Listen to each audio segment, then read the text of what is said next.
Can compassion be taught?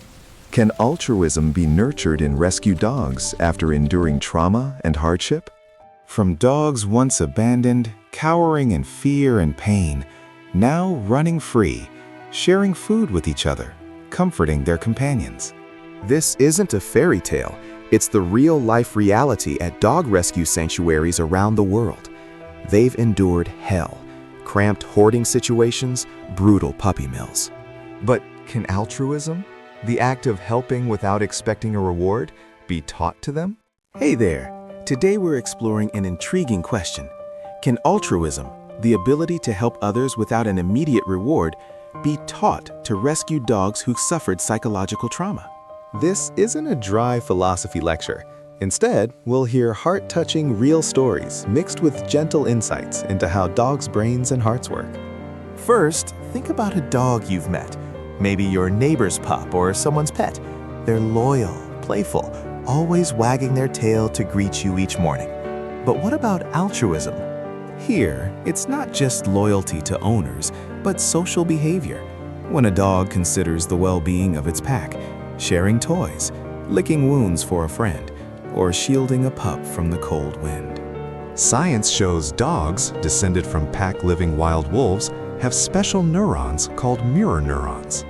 These act like mirrors. When a dog observes another's actions or emotions, their brain mimics it, fostering empathy. Research from the University of Vienna and US labs reveals dogs experience emotional contagion, just like how seeing someone cry makes you sad too. And the best part? It's not 100% innate.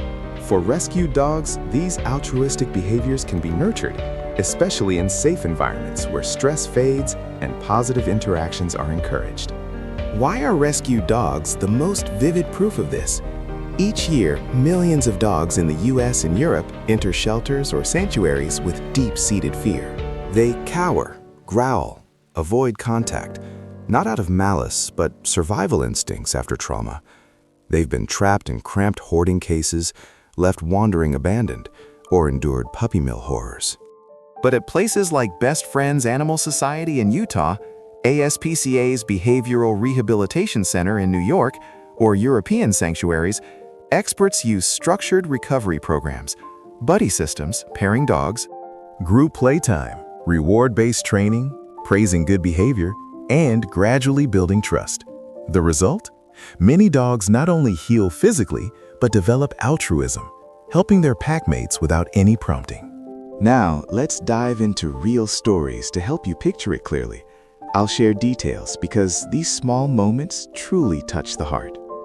First example, Max, a Pitbull rescued from a severe hoarding situation in the US. Dozens of dogs crammed into a tiny house, lacking food and air. At the sanctuary, Max was a lone warrior, aggressive, snarling at any dog that came near. It was his way of self-protection after years of fear. The team didn't punish or isolate him. Instead, they used pairing, matching Max with Bella, a gentle, older dog already comfortable in the environment. They started with scent introductions through a fence, observing from afar. Each time Max calmly touched noses instead of attacking, they got treats and warm praise from caregivers. After a few months, something magical happened. Bella got sick and lay still. Max didn't leave. He stayed close, nudged food toward her to eat first, and even gently licked her wounded paw for comfort. From a fearful dog, Max became the pack's hero, clear proof that altruism can sprout from the deepest wounds. Second example, Luna, a mixed-breed dog rescued from the streets. At first, Luna cowered in the corner of her kennel, refused to eat, and trembled at the slightest sound. The sanctuary applied group therapy, placing her with orphan puppies, those carefree little ones who love to play. Initially, Luna avoided them, but watching the pups chase balls and frolic happily drew her in. Staff used shared toys and rewards when Luna let the pups have the ball. No grabbing. After a few weeks, Luna not only joined the play, but also licked a scratched paw on one of the puppies. This behavior spread.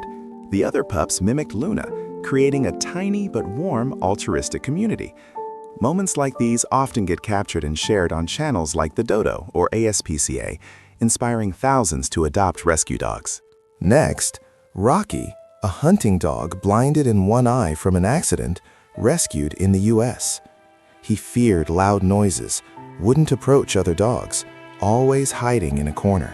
The Sanctuary created an artificial pack, housing Rocky with 2 mature mentor dogs who were already well-adjusted and well-behaved. Each morning, the mentors shared warm sleeping spots, inviting Rocky to join. He hesitated at first, but gradually learned. The breakthrough came during a heavy rain. Rocky used his body to shield a shivering smaller dog from the downpour. No one taught him directly. He did it because he'd observed and sensed the need. From isolated fear, Rocky became a symbol of protection, proving that even in simple settings without high-tech tools, altruism can be fostered through social connections.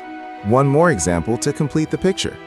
Buddy, a dog abandoned after floods in the US, entered the Humane Society's Buddy System program.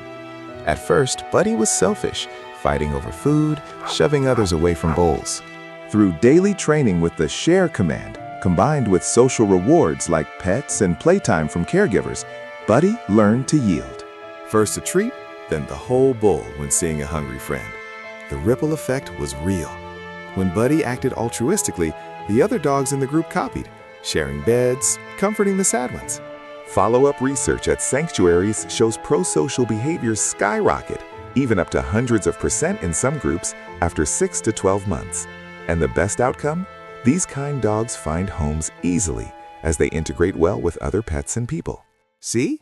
Teaching altruism to dogs isn't far-fetched or magical. It's science-based. Reduce stress so the brain opens up, mirror neurons work better without fear, gradual interactions from individual to group, and positive rewards, no punishment. Key elements: safe environments, patience, and consistent love. You can apply this at home. If adopting a rescue from a shelter, introduce new friends slowly, encourage sharing through joint games like fetch, and reward yielding. But the story doesn't stop with dogs. What we learn from them is a profound lesson for us humans. Altruism isn't always innate. It can be cultivated after trauma. Just like dogs recover from fear by connecting with their pack, we do too, through community support and small acts of kindness. Ask yourself, have you ever helped someone without expecting anything in return? In daily life, can we build sanctuaries for each other, places where goodness spreads, where everyone feels safe to open up? Thanks for joining me on this heartfelt journey. If it warmed your heart, if a story touched you, like the video, share it with friends, and comment below. Have you witnessed altruistic behavior in your own dog? Or do you have a rescue pup that's changing day by day? I'd love to hear your stories. And if you want to help, donate to organizations like ASPCA, Best Friends Animal Society, or your local shelters. Every small contribution can change a dog's life. We can make the world better, starting with a tail wag and a warm hug. See you in the next video.